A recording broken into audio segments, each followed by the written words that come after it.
Hello guys! Ito na naman ang ate Sia nyo. May bago na naman tayong lulutuin at kakainin.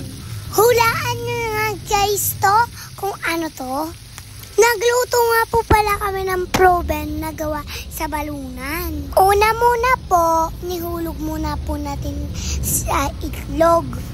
Nihaluan namin ng asin at paminta at saka mga iba pa. After nun, nilagay po namin siya sa harina. So, ayan, hintay na lang po natin siya maging golden brown. Ay, nako, sobrang excited na akong kumain. Ayan, after maluto ng iba, maglagay ulit tayo. Siyempre, alam nyo naman guys, marami ditong nakain. Para makabigay naman din kami sa kapitbahay namin. Si Mami La, si Tita Julian, si Daddy Lo, tas si Tito Sai. Marami pang iba.